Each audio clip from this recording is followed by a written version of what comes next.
and speakers and fellow participants. I'd like to thank the NCRTC for extending an invite to come and speak to you today. It's a privilege to be here and share some of our insights from the work we've done on TOD. Coming in from the airport, you see the big roads, the big railway projects. I'm impressed. I think it will set up the country in the future. I just think it's Development Authority in Queensland. This is a 10-kilometre, $6.6 billion investment in new infrastructure with 6 key precincts they're trying to develop. Sydney Metro, which is by far the biggest of these, so is a $61 billion investment, 113 kilometres of new infrastructure, 46 TOD precincts around Sydney. And then the Suburban Rail Loop Authority in Melbourne, which is by far the most expensive, which we can go into another time, but 90 kilometres of a tunnelled metro, 15 TOD precincts. And these are truly city-shaping projects. A couple of unique things. Brisbane in Queensland is one of the fastest growing areas in the country. And so what they're really trying to do is reshape some of the key parts of the city through this large investment in transport infrastructure. Sydney Metro, there was talk before about the subsidy required to run transit systems. The heavy rail network in Sydney is one of the most expensive rail networks in the world to run. It costs about $36 per passenger trip to run that service. Tickets are about $6. So it's enormously subsidised by the state. It's old, it's complex, it's highly manual. And so part of the reason behind the Sydney Metro is actually to reform the transit system and bring the costs down. Suburban Rail Loop, I think, similar to Sydney Metro, trying to bring the costs down on mass commuting. The really interesting thing there, and we can get to this later, but the authority that's been set up actually has planning powers. And so they can rezone land themselves after they've acquired it, which is the only one of these entities where they gave them those powers in the enabling legislation. So I just thought that was an interesting point to note. I'm going to go through the Sydney Metro one in particular. It's by far the most developed. They've built some of the lines, they're up and running, they've done a whole bunch of property deals. The entity is well set up and well funded. And I'm going to go through some of the things that we did there and some of the lessons I think we learned. So first of all, we were brought in by the Secretary when Sydney Metro was first a project. They wanted to build the first metro line, fully automated rail service, no schedule, turn up and go. And the idea at the time was that Transport for New South Wales, which is the Transport Authority, would essentially just set it up as a project delivery office. And when delivered, they would hand over the operation of that to another division in Transport for New South Wales, Infrastructure and Services. And the Secretary at the time and the Minister came to us and said, look, I think we're missing something here. And this is back in about 2015. The point of this is actually to reshape the city, not just to build a metro. And I'm not sure we're really going to get that outcome if we deliver it this way. How might we think about it differently? And we had a few incoming views. First was that you've got to try to put the end outcome and the delivery together. When you have handovers between different entities, you just don't get the right trade-offs made and the right outcomes.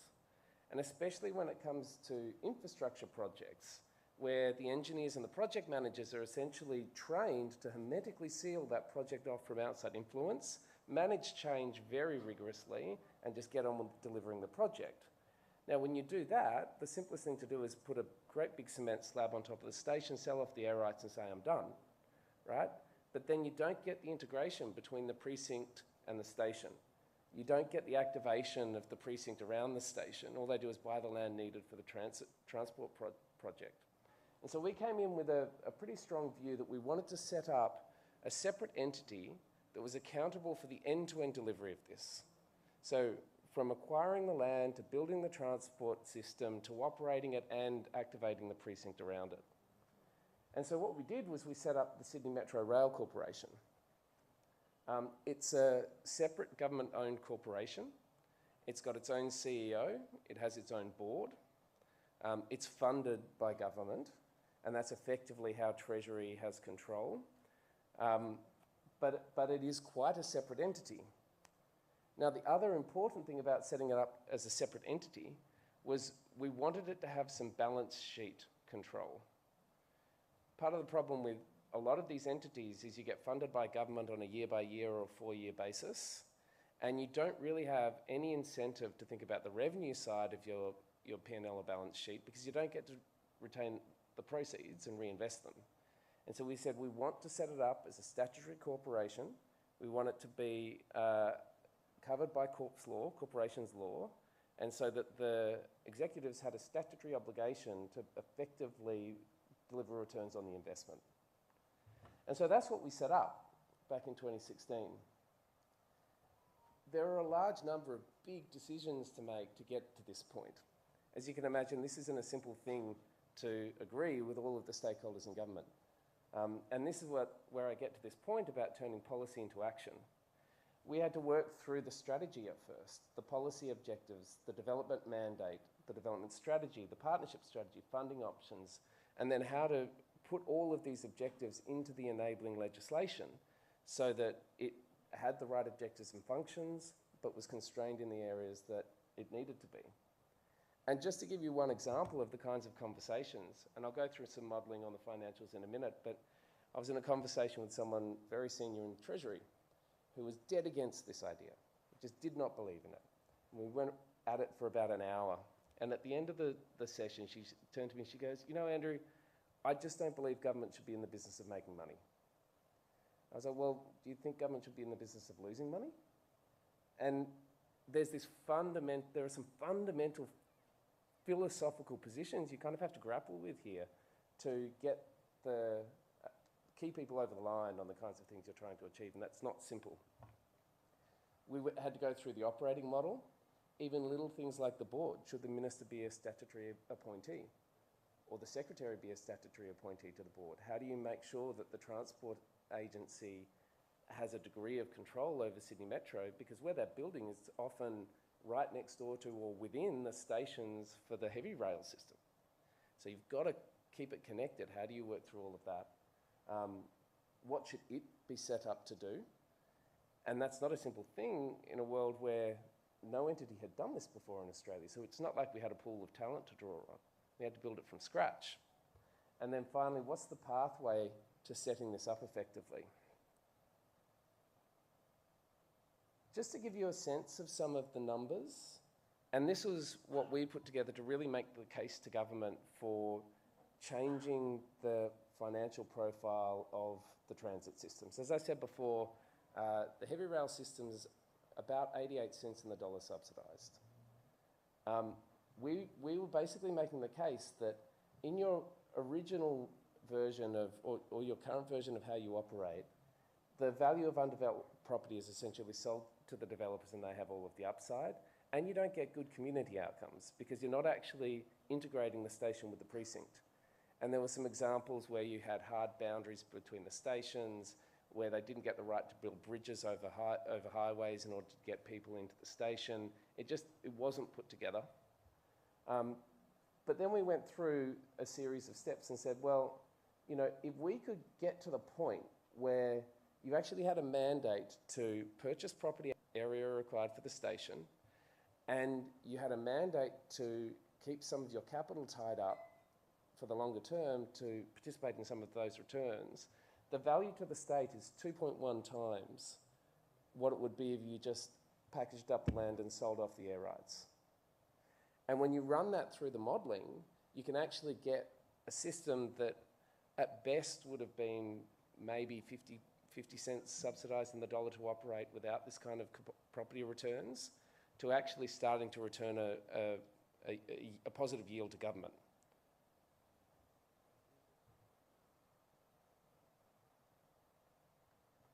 And then there was, well, how do we get there? Because it's not as if you can just very quickly build the capability to be an effective developer. And so we started pretty small, to be honest.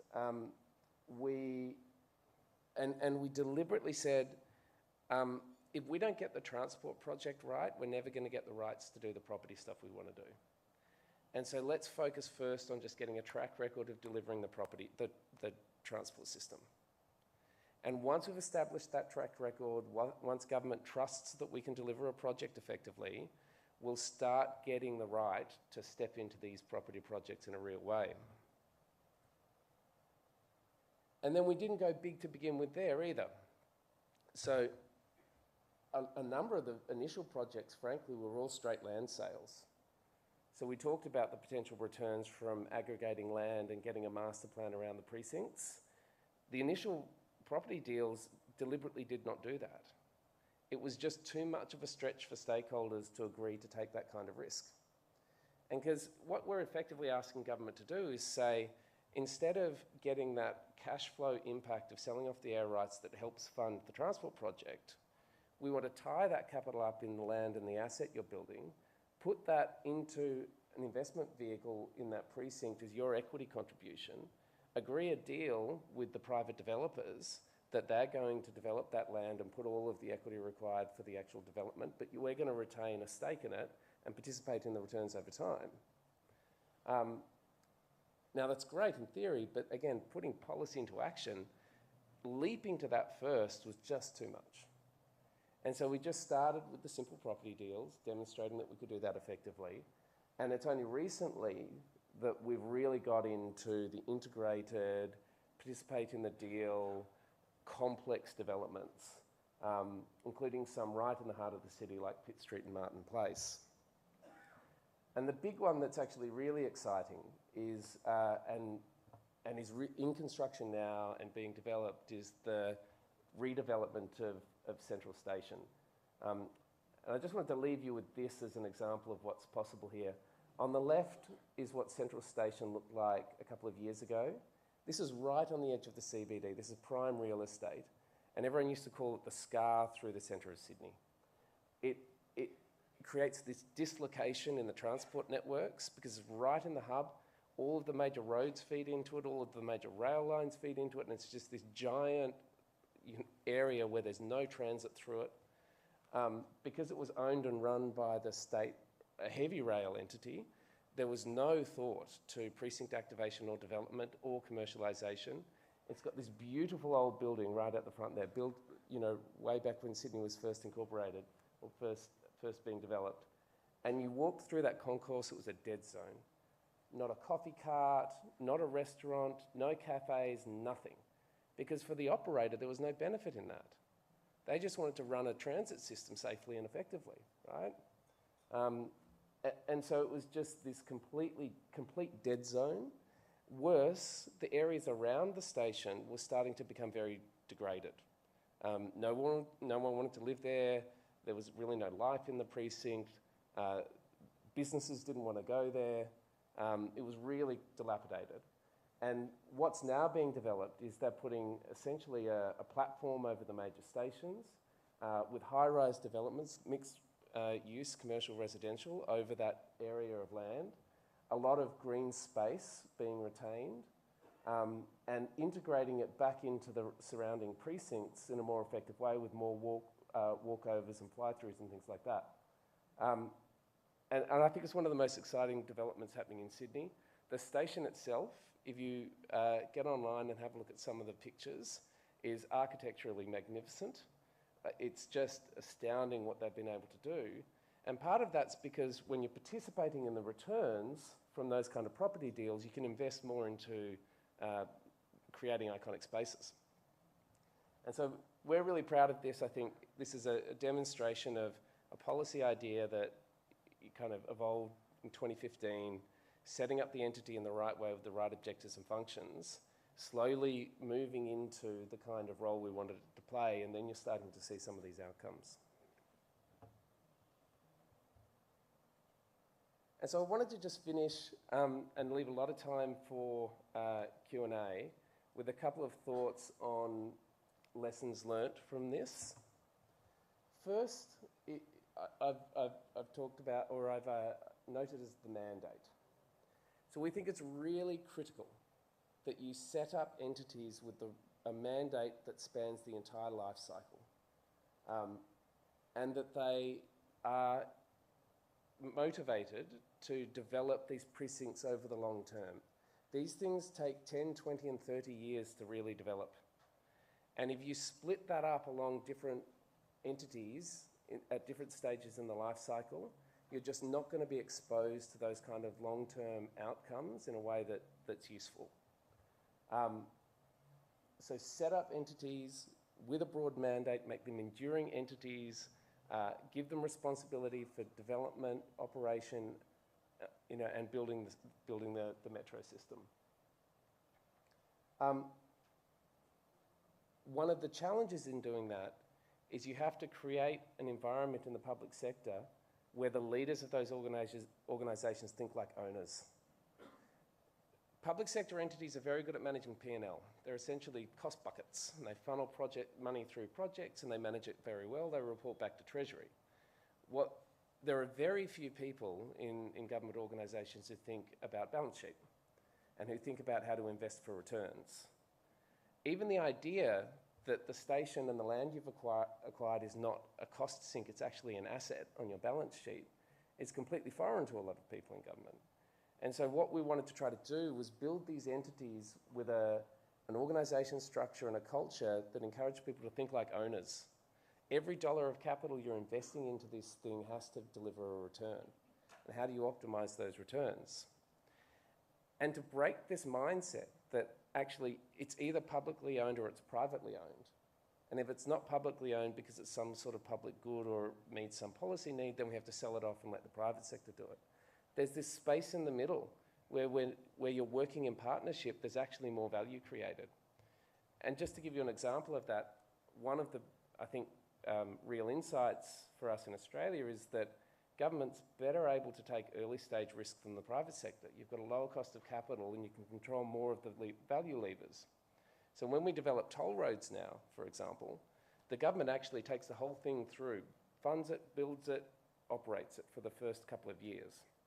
And they find that if they sell the toll road 3 or 4 years into operation, they're making significant returns on the amount they've invested. I'm talking 2 or 3 times what it cost them to build, because they can control a bunch of the development on the local traffic network.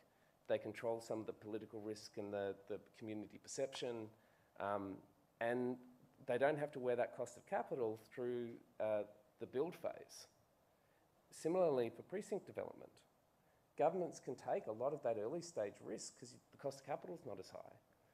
Getting the property together, amalgamating it into a property portfolio that's more attractive for developers, doing anchor deals with a lot of the other government departments. So an anchor deal with the Public Housing Commission for low-cost housing, an anchor deal as a tenant, the health department for drop-in health centres, an anchor deal with the education department on either early learning centres or things like that.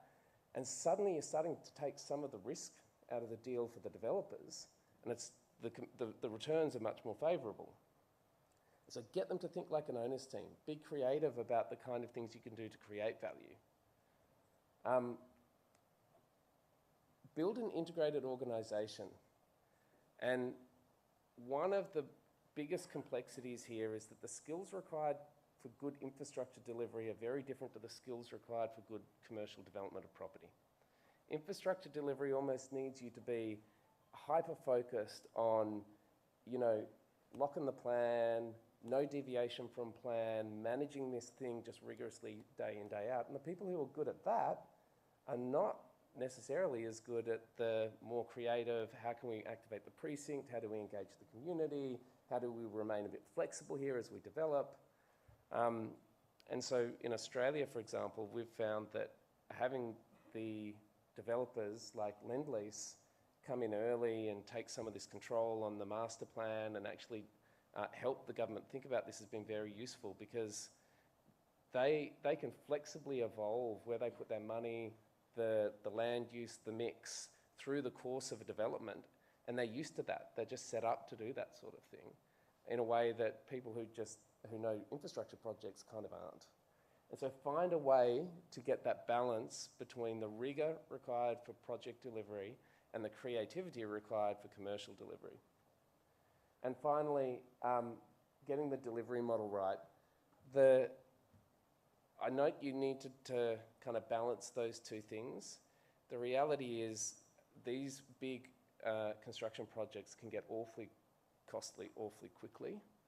And I note this almost as a lesson in what we've got wrong in Australia. So at the moment, it's costing about $1.7 million a metre to build tunnel metro systems. For reference, Crossrail in London was delivered for just under $300,000 a metre when you convert it to Australian dollars. So we are enormously expensive. There are a whole bunch of reasons behind it. But what's now happening is 8 years into the project with that kind of cost escalation, the political concerns about, well, have you actually got this under control? Is it still worth it? This is an awful lot of money, are starting to become very noisy. And so it's just a salutary lesson. Don't take your eye off the ball. You know, it's very easy to go get excited about all of this, bring the commercial advisors in, bring the lawyers in, come up with new commercial deals, get the construction guys in on the big triple fees, have your big bankers come in and put a whole bunch of financing in, and you find if you don't keep it pretty standardized, keep it under control, do the basics right, there are a lot of snouts in the trough, and it ends up costing you a lot of money. So you've got to keep that under control. I've rushed through that pretty quickly, I know. Hopefully there's enough for you guys to digest there. Really open to taking some questions, and if there are other things offline, other questions beyond this, happy to take them offline as well.